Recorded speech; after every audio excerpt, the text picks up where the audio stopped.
ప్రభు అయిన యేసుక్రీస్తు నామములో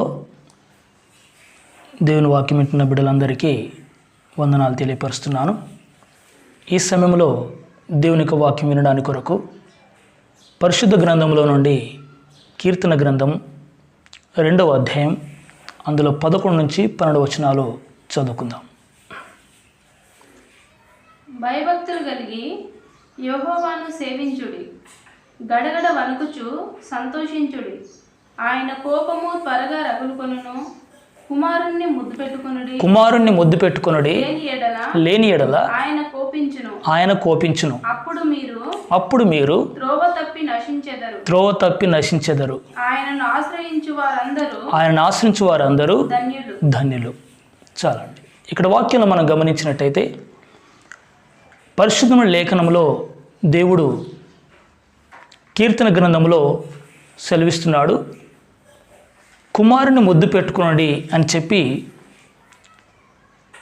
తన కుమారుడైన ప్రభు యేసుక్రీస్తు గురించి ఈ మాటలు చెప్తున్నట్టుగా మనం అర్థం చేసుకోవాలి. ఒక విషయం మనం గమనిస్తే కుమారుడి కంటే ముందుగా దేవుడున్నాడు. దేవుడి విషయంలో కొంచెం మనం ఆలోచన కలిగి ధ్యానించినట్టయితే దేవుడు ఆయన సర్వాధికారి అయిన దేవుడు, ఆయన ఆత్మస్వరూపైన దేవుడు, ఆయనకు ఆది లేదు, అంతం లేదు. ఆయన యుగయుగాలకు సజీవుడు, నిన్న నేడు ఏకరీతి ఉన్నవాడు, ఆయన మార్పు లేనివాడు. ఇలాంటి నిత్యము దహించు అగ్ని అయిన దేవుడు, నిత్య నివాసి అయిన దేవుడు, ఆయన భూమిని ఆకాశమును అందులో సమస్తం నిర్మించి దేవుడు ఈ లోకమంతా సృష్టించిన తర్వాత ఆయన తన స్వరూపంలో తన పోలికల్లో నరుని చేసుకుంటానని చెప్పి దేవుడు మొదటి మనిషిని దేవుడు సృష్టిలో నిర్మించినట్టుగా మనం చూస్తున్నాం. ఆయన పేరు బైబిల్లో చెప్పబడింది ఆదమనే మొదటి మనుషుడు.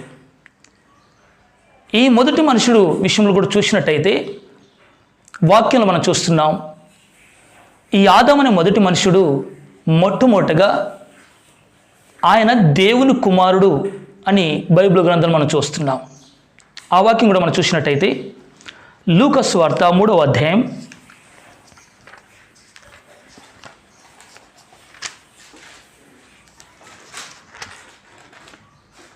38వ వచనం చదువుకుందాం. కేయినాను ఎనోషుకు, ఎనోషు షేతుకు, షేతు ఆదాముకు, ఆదాము దేవునికి కుమారుడు. చూడండి, ఇక్కడ వాక్యం మనం చూసినట్టయితే ఆదాము ఎవరు అని మనం చూసినట్టయితే ఇక్కడ వంశావళి రాస్తున్న విధానములు చెప్తున్నాడు. ఆదామని విషయము చివరికి వచ్చినప్పుడు ఆదాం విషయంలో దేవుడు చెప్తున్నాడు, ఆదాము దేవుని కుమారుడు అని స్పష్టంగా ఇక్కడ వాక్యంలో రాయబడింది. అంటే ఆదాముకి మనవలి తల్లిదండ్రులు లేరు. ఎందుకంటే మొట్టమొదటి మానవుడిగా దేవుడు చేసినప్పుడు ఆదామును మొట్టమొదటి చేశాడు దేవుడు. ఈ మొదటి మనుషుడు దేవుడి యొక్క చేతుల ద్వారా నిర్మించబడ్డవాడు గనక ఇతని గురించి రాయబడింది ఆదాము దేవుని కుమారుడు అని. అట్లయితే ప్రియమైన దేవుని బిడ్డలారా, ఈ ఆదాము నుండి సమస్త మానవ జాతులు వంశములు వచ్చాయి. ఈ విధంగా ఈ సృష్టి అంతా కూడా మానవ జాతితో నిర్మించబడింది, నింపబడి ఉంది. అనేక జాతులు ఒక మనుషుని ద్వారా వచ్చాయని మన వాక్యంలో చూస్తున్నాం. అవును, ఆదాము ద్వారా సమస్త జాతులు, సమస్త మనుషులందరూ కూడా వచ్చినప్పుడు ఆ వంశంలో నుండే దేవుడు పరిశుద్ధమైన జనాంగాన్ని ఏర్పరచుకుంటూ చివరికి యేసేపు మరియా ఆ కుటుంబాన్ని ఎన్నుకునే దేవుడు మరియకు ప్రధానము చేయబడకముందే ఆమె గర్భంలో పరిశుద్ధాత్మ ద్వారా దేవుని కుమారుడైన యేసు ప్రభు ఆమె గర్భంలోకి రావడం, ఆ మరియ యేసును గర్భం ధరించడం, అక్కడి నుండి ప్రభు శిశువుగా ఈ లోకంలోనికి వచ్చి ఆయన బాల్య వయస్సు యవ్వన ప్రాయంలో వచ్చి ఈ లోకములో మనిషి కుమారుడిగా దేవుడే ప్రభువైన యేసుక్రీస్తు రూపంలో మనకి ఈ లోకములో సంచరించినట్టుగా మనం చూస్తున్నాం. ఇక్కడ చూసినట్టయితే దేవుడికి 2 కుమారులు ఉన్నట్టుగా మనం వాక్యం చూస్తున్నాం. అంటే ఆదం అనే మనుషుడు మొదటి కుమారుడు, ఇంకా చివరిగా మన ప్రభువైన యేసుక్రీస్తు కూడా దేవుడి కుమారుడుగా ఈ లోకంలోనికి వచ్చాడు. ఈ విషయంలో కూడా అపోస్తలుడైన పౌలు గారు చెప్తున్నారు. ఈ విషయం మనకు అర్థం కావడానికి ఒక రెఫరెన్స్ మనం చదువుకోవాలి. కొరింథీయులకు రాసిన పత్రిక 1 కొరింథీ పత్రిక 15వ అధ్యాయం 47వ వచనం కూడా చదువుకుందాం. మొదటి మనుషుడు భూసంబంధి అయి మంటి నుండి పుట్టినవాడు, రెండవ మనుషుడు పరలోకం నుండి వచ్చినవాడు. చాలు. ఇక్కడ వాక్యం మనం చూసినట్టయితే మొదటి మనుషుడు ఆదాం అయితే రెండవ మనుషుడు ప్రభువైన యేసుక్రీస్తు అని ఇక్కడ పౌలు పరిశుద్ధాత్మ ద్వారా సంఘానికి తెలియపరుస్తున్నాడు. ఇంకా అదే పౌలు అంటాడు, మొదటి ఆదాము కడపటి ఆదాము అని మన ప్రభువైన యేసుక్రీస్తుకు కడపటి ఆదాము అనే పేరు పలుకుతున్నాడు. అవును, వీరిద్దరిలో చూసినట్టయితే మనము ఆదాము మొదటి కుమారుడు ఉండి తండ్రి చిత్తానికి సంపూర్ణంగా లోబడలేదు. కడపటి ఆదాముకు వచ్చినటువంటి ప్రభువైన యేసుక్రీస్తు ఆయన దేవునికి సంపూర్ణంగా విధేయుడు.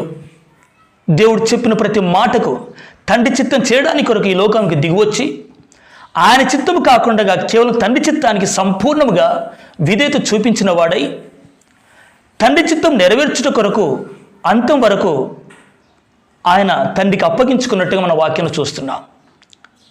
ప్రియమైన దేవుని బిడ్డలారా, ఈ వాక్యం మనం చూసినట్టయితే దేవుడు కోరుకుంటున్నది మొదటి మనిషిని ఆదామును మన ముందు మార్గమును చూపించట్లేదు, కానీ కడపటి ఆదాముగా వచ్చినటువంటి ప్రభువైన యేసుక్రీస్తును దేవుడు మనకు మాదిరిగా ఉంచాడు.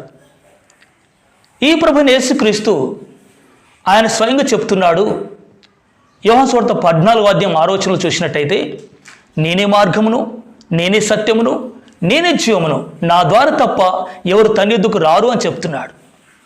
అవును, మన ప్రభువైన యేసుక్రీస్తు ద్వారానే మన మోక్షమునకు పరలోకానికి చేరగలుగుతాం. యేసు కాకుండా ఈ లోకంలో ఎవరిని మనం చూసినా పరలోకం చేరతామనేది ఆ విషయం గ్యారంటీగా లేదు. అంటే పరలోకానికి మార్గం నేనే అని ప్రభువైన యేసుక్రీస్తు చెప్తున్నారంటే ఇంకొకరు లేరని అర్థం చేసుకోవాలి. ప్రభువే జీవము, ప్రభువే సత్యము, ప్రభువే మార్గము. ఈయన తప్ప వేరొక మార్గం అంటూ లేదు. ఈయన ద్వారా తప్ప స్వర్గానికి, మోక్షానికి, పరలోకమందున్నట్టు దహించు అగ్ని అయిన దేవుని యొద్దకు ఎవరు కూడా చేరలేని సత్యాన్ని మనం గుర్తించాలి. ఇక్కడ చూసినట్టయితే ఈ లోకములో ఆదామును పుట్టించాడు దేవుడు. ఆదామును పుట్టించిన తర్వాత ఆయన ఆశీర్వదించినట్టుగా మనం చూస్తున్నాం. 1వ అధ్యాయం 28వ వచనం మనం చదువుకున్నట్టయితే అక్కడ అంటున్నాడు దేవుడు, ఆదామును దేవుడు ఆశీర్వదించి దీవించి ఇదిగో భూమి నిండించి ఫలింప చేయండి, అభివృద్ధి పొందండి అని చెప్పి ఆదామును దేవుడు ఆశీర్వదించాడు. ఈ ఆశీర్వాదం మనం చూసినట్టయితే ఇది ఈ లోకములో మానవుడు క్షేమంగా జీవించడానికి, ఈ లోకంలో ఏ అవసరతలు ఉన్నవో మానవుడికి అవన్నీ కూడా సమృద్ధిగా దొరకడానికి కొరకు దేవుడు మొట్టమొదటిగానే ఆదామును ఆశీర్వదించాడు. ఎందుకు?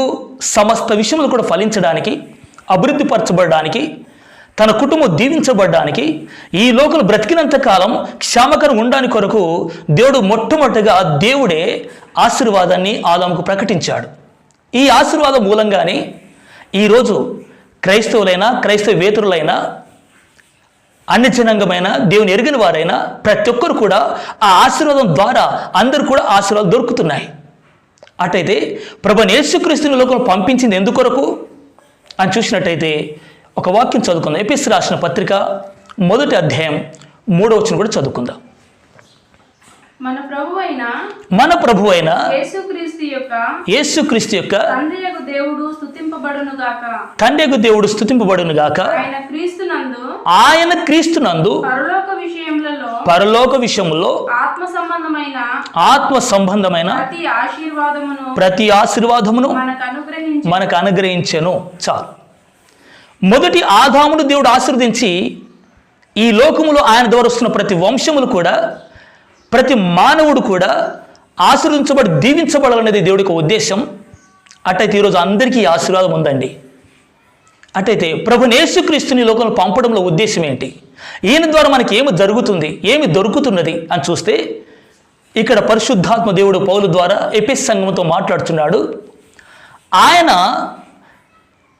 యేసుక్రీస్తు ద్వారా పరలోక సంబంధమైన ఆశీర్వాదములు మనకు అనుగ్రహించను అని ఇక్కడ స్పష్టంగా మనం చదివాం.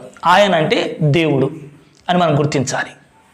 యేసుక్రీస్తు ద్వారా మనము పరలోక ఆశీర్వాదాలు పొందాలని దేవుడి యొక్క సంకల్పం. అటైతే యేసు ప్రభు ఈ లోకానికి వచ్చింది ఎందుకో తెలుసా?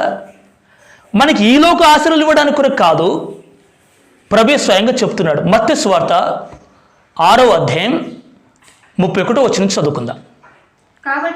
కాబట్టి ఏమి తిందుమో ఏమి త్రాగుదుమో ఏమి ధరించుకుందుమో అని చింతింపకుడి. అన్యజనులు వీటన్నిటి విషయమై విచారింతురు. ఇవన్నీ మీకు కావాలనని మీ పరలోకపు తండ్రికి తెలియను. కాబట్టి మీరు ఆయన రాజ్యమును నీతిని మొదట వెతుకుడి, అప్పుడు అవన్నీ అనుగ్రహింపబడును. చాలు. ఇక్కడ వాక్యం మనము గుర్తించినట్టయితే ప్రభువే స్వయంగా మాట్లాడుతున్నాడు. ఆయన ఈ లోకమునికి వచ్చినప్పుడు శిష్యుల మధ్యలో ఆయన నిలుచుండి వారితో చెప్తున్నాడు, ఈ శరీర విషయాలు, ఈ శరీర సంబంధమైన ఏమి తినాలి, ఏమి త్రాగాలి, ఏమి ధరించుకోవాలనే విషయాలను వీటి గురించి మీరు చింతించకూడి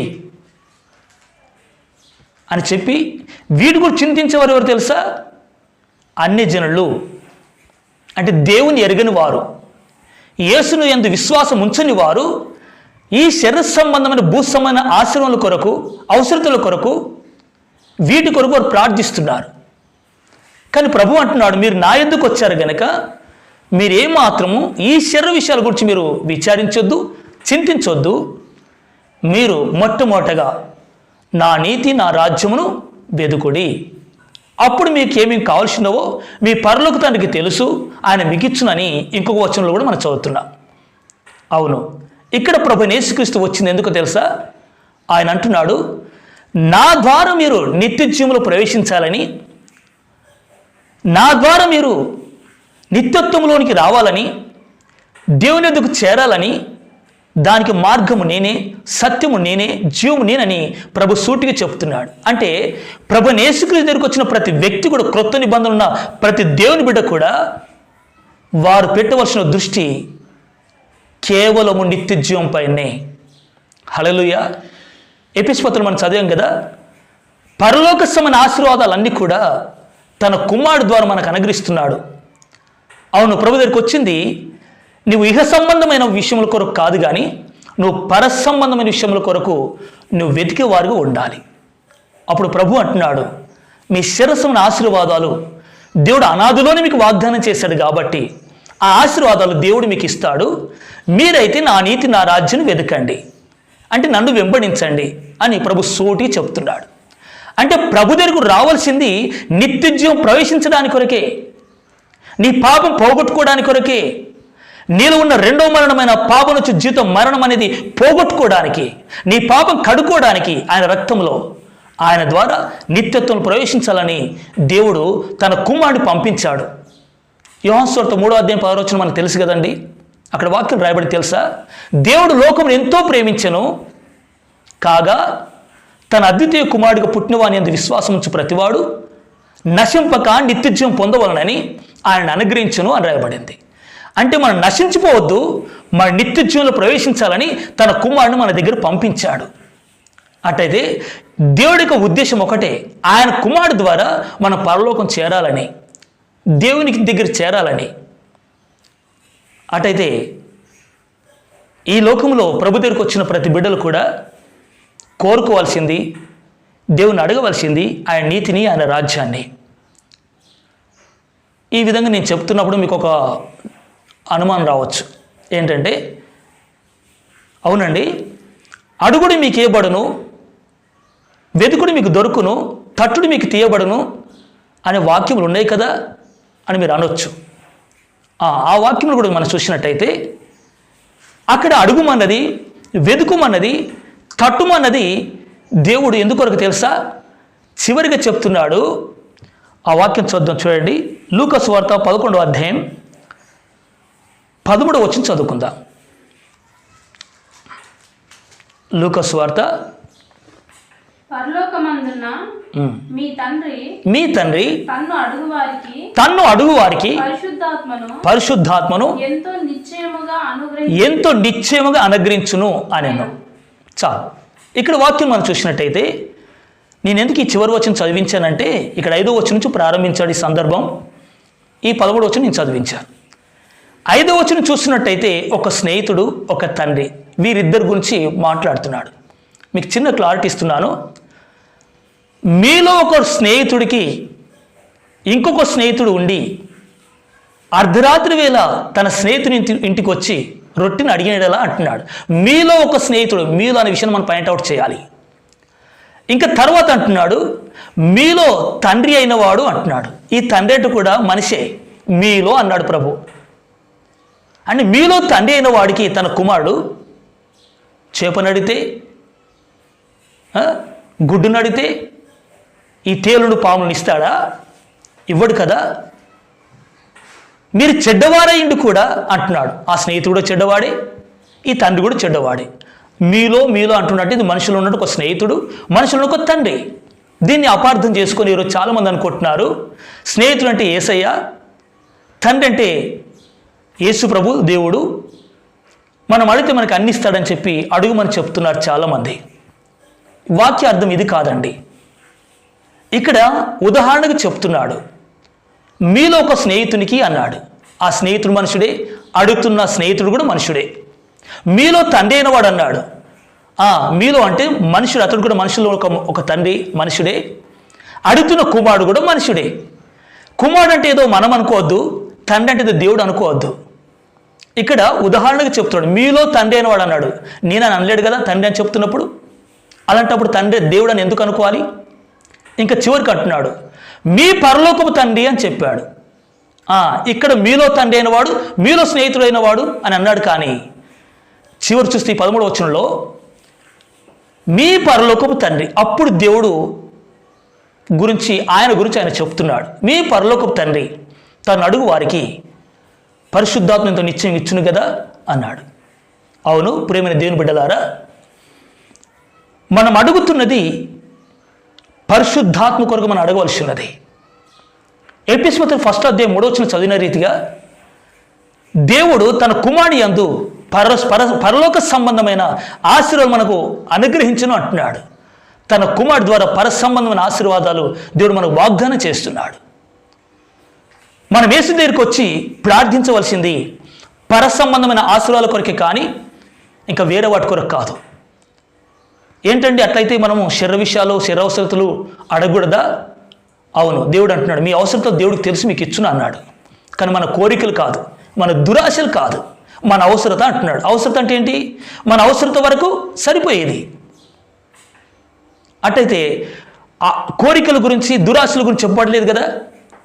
అట్టయితే ఇంకా పత్రికలు పౌలు గారు చెప్తున్నారు, ఆయన స్పష్టంగా చెప్తున్నాడు, మీ విన్నపములు మీ దేవుడికి తెలియపరచండి, కృతజ్ఞతాపూర్వకంగా ఆయన తెలియపరచండి అంటాడు. మన విన్నపములు మన అవసరతల వరకే. అది అవసరతలు మీకు తీర్చబడతాయని ప్రభువే చెప్పాడు స్వయంగా. నా నీతి నా రాజ్యం వెతికితే మీ అవసరం తీర్చబడతాయి అన్నాడు. అట్టయితే ప్రేమైన దేవుని బిడ్డలారా, మన అవసరతలు ఎరిగిన దేవుడు ఆయన ఎప్పుడు కూడా మనకు అన్యాయం చేయడని మనం గుర్తించాలి. కానీ మనం అడగవలసింది, వెతకవలసింది, తట్టవలసింది ఇక సంబంధమైన విషయాల కొరకు కాదండి, అది పరసంబంధమైన ఆశల కొరకైన సత్యాన్ని ఈ వాక్యం ద్వారా మీరు గుర్తించాలి. ఈరోజు చాలామంది ఈ విషయాన్ని పట్టుకొని దేవుని మనం అడగాలి, దేవుని మనం వెతకాలని భూలోక సంబంధ ఆశల గురించి మాట్లాడుతూ ప్రజలను తప్పుదారు పట్టించి వారిని శరీర సంబంధులుగా అన్య జనాంగముగా సంఘాన్ని మార్చేస్తున్నారు. ఇది సైతాన్ యొక్క పెద్ద యుక్తి. ఈ సత్యాన్ని నువ్వు గుర్తించకపోతే నువ్వు కూడా మోసపరచబడతావని నేను నీకు ప్రభువేట మనవి చేస్తున్నాను. అట్లయితే ప్రియమైన దేవుని బిడ్డలారా, ఇంకొక విషయం మనం గమనించినట్టయితే ఇక్కడ ప్రభు అంటున్నాడు, కుమారుని ముద్దు పెట్టుకొనుడి అని అన్నాడు. కుమారుని ముద్దు పెట్టుకోవడం అంటే దీని విషయం మనం అర్థం చేసుకోవాలి. ముందు ప్రేమకు సాదృశ్యంగా ఉంది. అందుకే ప్రభు అంటాడు కదా, సీమోను, ఈమె నన్ను ఎక్కువగా ప్రేమించింది గనక ఈమె ఎక్కువ పాపములు క్షమించబడ్డాయి అని పాపాతురాలైన స్త్రీతో ప్రభు పలికాడు. అంటే ఏమిచ్చి ప్రేమించింది? తన పాపాన్ని ఒప్పుకున్నది. కన్నీటితో ఆయన పాదాలు కడిగింది. తల వెంట్రుకలతో ఆయన పాదాలు తుడిచింది. అత్తరుతో పాదాలు కూడా తుడుస్తూ ఉంది. ఈ పరిస్థితుల్లో ఆ పాపాతుల స్త్రీ ప్రభును ప్రేమించింది అని ఇక్కడ ప్రభు స్వయంగా చెప్తున్నాడు. అంటే పాదాలు ముద్దు పెట్టుకుంటుంది, అంటే తన పాపను ఒప్పుకుంటుంది, తన అతిక్రమను ఒప్పుకుంటుంది, తన దోషంను ఒప్పుకుంటున్నది. ఏదో మామూలు కాదండి, కన్నీటితో ఒప్పుకుంటుంది. ఆమె ప్రభు యొక్క పాదాలు ముద్దు పెట్టుకుంటూ కన్నీటితో రోదన చేస్తుంది. అప్పుడు ప్రభు అడిగి నన్ను ఎక్కువగా ప్రేమించింది. అవును, చిన్న బిడ్డలను కూడా మనం ప్రేమించవలసి వచ్చినప్పుడు వాడిని ముద్దు పెట్టుకుంటాం. నొసటి పైనో, బుగ్గల పైనో, మెడ పైనో ముద్దు పెట్టుకుంటాం. పెద్దవాడిని కూడా మనం ముద్దు పెట్టుకుంటున్నప్పుడు మెడ మీద పడి ముద్దు పెట్టుకుంటారు, తల్లి కానీ తండ్రి కానీ, పిల్లలు పెద్దగైనప్పుడు. అంటే ముద్దు ప్రేమకు సాదృశ్యం కనబడుతుంది. కానీ ఇలాంటి ముద్దులో కూడా చాలామంది ప్రభును ముద్దు పెట్టుకున్నారు కొందరు, కానీ యథార్థమైన ముద్దు కాదు. అసలు ముద్దులో ప్రేమనే ఉంది, కానీ వాస్తవానికి మానవుడు దేవుడి యొక్క ఆలోచన వదిలిపెట్టి దేవుడి చిత్తాన్ని మర్చిపోయి తన స్వార్థం కొరకు దేవుని ప్రేమించడానికి, దేవునికి భక్తి చేయడానికి, దేవునికి పాటలు పాడడానికి, ప్రార్థించడానికి చాలామంది వస్తున్నారు. వారి ఉద్దేశం ఏంటి తెలుసా? నేను ప్రభు దగ్గరికి వస్తే ప్రభు ఈ సంబంధమైన ఇస్తాడండి, ఇవ్వడానికి కాదు. కానీ నువ్వు వాక్యం ఎరిగిన తర్వాత, ప్రభుని నువ్వు గుర్తించిన తర్వాత, నువ్వు మారుమనసు పొందుకున్న చెప్పుకున్న తర్వాత, బాప్సం తీసుకోవాలని నువ్వు తీసుకున్న తర్వాత, నువ్వు ప్రభులో వెళుతున్నప్పుడు, భక్తి జీవితంలో కొనసాగించబడుతున్నప్పుడు, ఈ పరిస్థితులు కూడా ఇంకా నువ్వు ఇక సంబంధమైన వాటి కొరకు నువ్వు ఆలోచించినట్టయితే నువ్వెవరో తెలుసా? అన్ని జనులకు ఉన్నటువంటి ఆలోచనను వదిలిపెట్టిన వారు కాదు. అన్ని జనులకు ఉన్నటువంటి విచారం, చింత, ఆలోచన, శరీరం గురించిన ఆలోచన వదిలిపెట్టిన వాడు కాదు నువ్వు. ఇలాంటి పరిస్థితుల్లో గమనించాలి.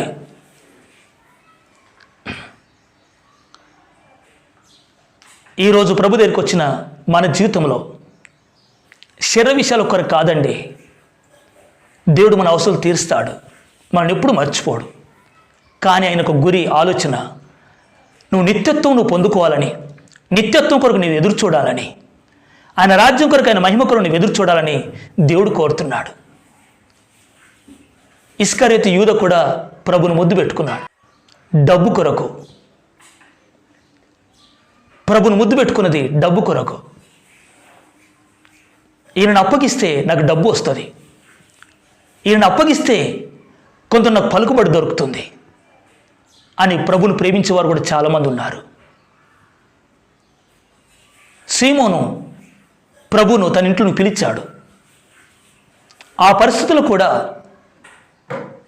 సీమోను పిలుచుకున్నది ప్రభు పాసం చేరి తన పాపాలు వదులుకోవడానికి కొరకు కాదు, కేవలం తనకేదో మెప్పు దొరకడానికి, 10 మందిలో గొప్పగా కనబడడానికి, ప్రభును తన ఇంట్లో పిలుచుకుంటే తనకేదో ఆశీర్వాదాలు దొరుకుతాయని ఇహ సంబంధ విషయాల కొరకే ఆలోచించాడు తప్ప తన పాపం పోగొట్టుకుని దండుడిగా మార్చబడాలని, ప్రభు కొరకు జీవించాలని ఏమాత్రం అతనికి చింత లేదు.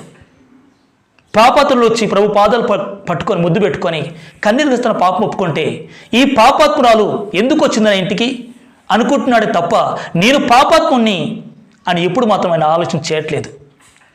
అటైతే ప్రియమైన సహోదరి సహోదరుడా, కుమారుని ముద్దు పెట్టుకోనండి, అప్పుడు ఆయన మిమ్మల్ని ప్రేమించును, లేకపోతే ఆయన కోపించును అని తండ్రి అయిన దేవుడి గురించి ఈ వాక్యం చదివాం. అవును, ఈ లోకంలో చాలామంది కూడా ప్రభుని ప్రేమిస్తున్నామని చెప్పుకొని పదవుల కొరకు, హోదా కొరకు, డబ్బు కొరకు, ఈ లోక సంబంధంగా గొప్ప విషయాలు సంపాదించుకోవడానికి కొరకు, ఆస్తులు సంపాదించుకోవడానికి కొరకు ఎంతోమంది ప్రభుని ప్రేమిస్తున్నామని చెప్పి వారు పరుగెత్తున్నారు భక్తి మార్గంలో. ఇలాంటి పరిస్థితుల్లో వాక్యం చెప్తుంది ఒకటే సత్యం. నువ్వు ప్రభు దగ్గర రావాల్సింది కేవలం ప్రభుని అన్వేషించడానికి కొరకు, ఆయన రాజ్యంలో ప్రవేశించడానికి కొరకు. ఈ లోకంలోనికి ఏమి తీసుకొని రాలేదు, ఏమి తీసుకొని వెళ్ళలేమని పౌలు తిమోతి కూడా చెప్తున్నాడు. అవును, ఈరోజు ఈ లోకంలో నీకు ఏది ఇచ్చినా కానీ అవన్నీ ఒకరోజు వదిలిపెట్టి నువ్వు వెళ్ళిపోతున్న సత్యాన్ని నువ్వు గుర్తించాలి. సమూయేలు గ్రంథంలో మనం చూసినట్టయితే అబీషాలోము కూడా గవిని దగ్గర నిల్చొని, ద్వారం దగ్గర నిల్చొని వస్తూ పోతున్న వారందరినీ కూడా ముద్దు పెట్టుకుంటూ పంపించాడు. ఎందుకు తెలుసా? అబీషాలోము కూడా ముద్దు పెట్టుకున్నది స్వార్థం కొరకే. ఎందుకు స్వార్థం కొరకు తెలుసా? మా తండ్రిని సింహాసనం దించాలి, దావీదుని నేను సింహాసనం అధిష్ఠించాలి, అట్టయితే ప్రజలకు నేను ముద్దు పెట్టుకుని ఆకర్షించుకోవాలనుకున్నాడు. అవును, ఇందులో కూడా అబీషాలోము తన స్వార్థం కొరకు ముద్దు పెట్టుకున్నాడు. అన్ని ముద్దుల్లో ప్రేమ ఉందనని నేను చెప్పట్లేదు, కానీ యథార్థంగా ప్రభుని ప్రేమించే ప్రతి వ్యక్తి, ప్రభు ఈ లోకంలో నేను ఏం తీసుకుని రాలి, ఏం తీసుకుని వెళ్ళలేను కనుక ఒకరోజు నీ దిగంబరిగా వెళ్ళవలసి వస్తుంది. ఆ రోజు నేను పరిశుద్ధుడిగా, నీతిమంతుడిగా, పవిత్రుడిగా నీ వల్ల నీ రాజ్యం చేరాలని నేను కోరుతున్న ప్రభు అని వస్తున్న ప్రతి వ్యక్తికి ఒక ప్రేమ, అది యథార్థమైన ప్రేమ.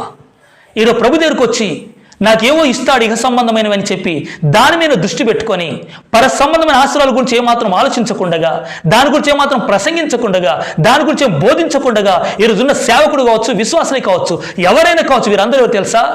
స్వార్థము కొరకు ప్రభుని వెంబడించేవారు, యూదాలు లాంటి వారు.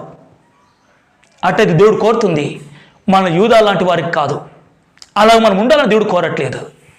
యథార్థం హృదయం కలిగి ప్రభుని సేవించాలని, ఒక పాపత్ర స్త్రీ వలె, ఒక జక్కయ్య వలె ప్రభుని యథార్థంగా ప్రేమించి ఆయన రాజ్యం చేరాలన్నదే దేవుడికి ఉద్దేశం. ప్రేమైన సహోదరి సహోదరుడా, ఈ వాక్య సత్యాలను విని నువ్వు సత్యమును గుర్తించి నీ మనసును మార్చుకొని వాక్యానుసారం ముందుకు ప్రయాణం చేయడానికి, దేవుడి నాకు మార్గము, సత్యము, జీవమని, ఆయన ద్వారా నాకు పరలోకం ఉంది అని చెప్పి నువ్వు గుర్తించి యేసు చూపించిన మాదిరిని నువ్వు అనుసరించి ఆయన మార్గంలో నడుచుకునేలా ఖచ్చితంగా ఆయన రాజ్యంలో చేర్చబడతావని గుర్తుపెట్టుకో. ప్రేమైన సహోదరి సహోదరుడా, ఈ వాక్యాలు వింటున్న నీ జీవితంలో ప్రభు నిర్ధార్థంగా నిన్ను అప్పగించుకొని ప్రభుకు నువ్వు అర్పించుకునేలా దేవుడిని తప్పకుండా ఆశీర్వదించి దీవిస్తాడు. ఈ వాక్యముల ద్వారా నువ్వు ఆధ్యాత్మిక మేలును గుర్తించి దేవుని యొక్క వాక్య సత్యాలను నువ్వు గుర్తించి నువ్వు ముందుకు సాగాలని ప్రభు పేరిట నీకు మనవి చేస్తున్నాను. అట్టయితే ప్రియమైన దేవుని బిడ్డలారా, ఈ వాక్యం మనము ధ్యానించుకొని, ఈ వాక్యం మన హృదయంలో భద్రపరచుకొని ప్రభువులో ప్రార్థన చేసుకుందాం. కళ్ళు మూసుకున్నట్టయితే ప్రార్థన చేసుకుందాం. హల్లెలూయా, హల్లెలూయా, హల్లెలూయా, హల్లెలూయా, హల్లెలూయా. పరిశుద్ధుడా, మహోన్నతుడా, మహిమగలిగిన మా ప్రభువా, కృపగలిగిన మా తండ్రి, సజీవుడైన దేవా, మా యేసయ్య, మీ పరిశుద్ధమైన నామానికి స్తోత్రాలు చెల్లిస్తున్నాం. అవును ప్రభా, కుమారుని ముద్దు పెట్టుకోండి, లేనిడలా ఆయన కోపించునని నీ వాక్యం ద్వారా మీరు సెలవిస్తున్నారు. అవును ప్రభువా, మీ ప్రియకుమారుడైన యేసును మేము ప్రేమించవలసింది మా స్వార్థం కొరకు కాదు, మా దురాశల కొరకు కాదు, మా కోరికల కొరకు కాదు కానీ ప్రభువా, దేవా, నీ నిత్య రాజ్యంలో ప్రవేశించడానికి కొరకు, నిన్ను చేరుకోవడానికి నీ ప్రియకుమారుడు మాకు మార్గము, సత్యము, జీవమై ఉన్నాడని గుర్తించి ప్రభువా, నిన్ను వెంబడించడానికి మీ కృపను అనుగ్రహించిన ప్రార్థిస్తున్నాం. దేవా, ఈ లోకము దాని ఆశలు గతించిపోతున్నాయి. దేవా, నీ చిత్తము జరిగించుకొని నీ రాజ్యంలో ప్రవేశించే ప్రతి వారు కూడా యుగయుగాలు నీతో ఉంటారని వాక్యం సెలవిస్తుంది. అవును ప్రభువా, నీ చిత్తం జరిగించుకున్న బిడ్డలుగా వాక్యమైన ప్రతి బిడ్డను కూడా మీరు స్థిరపరచమని ప్రార్థిస్తున్నాను. వాళ్ళ హృదయాల్లో మీ కార్యం మీరు జరిగించుకోండి, మీ నామానికి మహిమ తెచ్చుకోమని వాక్యమైన ప్రతి బిడ్డను మీ అసం సమర్పిస్తూ మీరే మహిమ, ఘనత, ప్రభావాలు పొందుకోమని యేసు అతి పరిశుద్ధమైన నామములో ప్రార్థించడం వేడుకొనుచున్నాము తండ్రి. ఆమేన్.